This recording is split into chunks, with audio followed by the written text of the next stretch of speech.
Hi everyone, it's Scott. Welcome back to the Movie Reviewers 100 collaboration channel that's been dormant for a little while, but we're gearing back up again.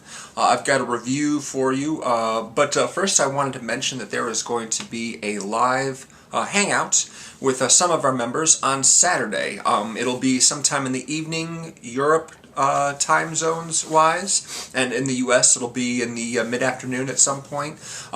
If you want to, the specific time is going to be posted on our channel's Facebook page, which is in the link to that's in the description below. So check that out if you want to join us. I hope to be part of it. I had some technical issues last time we did it, but hopefully I can join in, as well as some of the other guys. I hope you'll tune in for that. Maybe we'll talk about some stuff that's been exciting in the world of movie news lately. We'll see. Yeah, I wanted to do a quick review for you. Our ancient list of themes lists Liam Neeson next, so I wanted to talk about a film of his that came out in 2011 called Unknown. He's been enjoying a late career period of being a man of action in the movies. He did, of course, 3 Taken films, and 3 films with a director whose name might be pronounced Jaume Collett-Serra. I'm not really sure about the first name. It's spelled J-A-U-M-E. It could be Jaume or Jaume. I'm not really sure.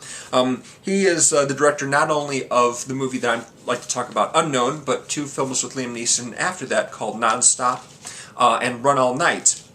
Prior to Unknown, he directed House of Wax, the remake of House of Wax with Alicia Cuthbert, and Orphan, which is a movie with Vera Farmiga and Peter Sarsgaard.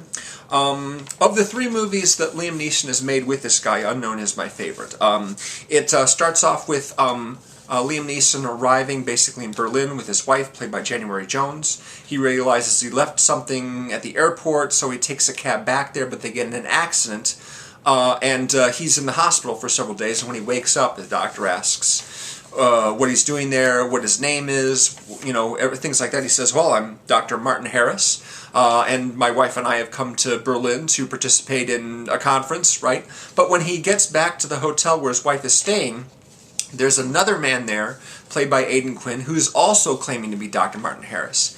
And Liam Neeson's like, what's going on here? You know, what's happening? I'm Dr. Martin Harris. Who is this guy who is pretending to be me? So he says to his wife, played by January Jones, you know it's me. You know I'm your husband. And she's like, no, no, no, this guy over here, he's my husband. So he's like, what's going on? And there's this really funny sequence where he goes and visits a man who he's been corresponding with when he was in the States. And the other Dr. Martin Weir, played by Aidan Quinn, is also there, and they're both repeating word-for-word messages that they had sent to each other months earlier. He just doesn't understand what the heck's happening. Well, it isn't long, of course, before he manages to get in some trouble with some armed men who are running, chasing him and gunning for him, so he knows something shady is going on here. Someone's trying to cover something up, and he just doesn't know what it is. I really like movies about characters with amnesia. I think they're a lot of fun. It would suck to have amnesia in real life, but it's a really good storytelling device. It's lots of fun, and I enjoy this movie quite a bit. Also, Diane Kruger is in this movie. She plays the cabbie, who he had the accident with, and he tracks her down later on and asks for help. Also, Frank Langella has a small part in this movie. I really like Frank Langella a lot. I've seen the other movies that Liam Neeson made with this guy. In fact, I've seen all the movies that I mentioned earlier, House of Wax, Orphan, and Non-Stop, and Run All Night, but this one's definitely my favorite. Yeah, I remember seeing the preview for this, and there's this scene at the end of the trailer where he's fighting someone who we don't see, and he's just like, I haven't forgotten everything, and I'm just like, yeah, that's right, I haven't forgotten how to kick ass. Yeah, it's a silly movie, implausible, of course, you know, but it's fun. It's lots of fun, so I would recommend it. If you haven't seen it already, I hope that you enjoy it if you do check it out.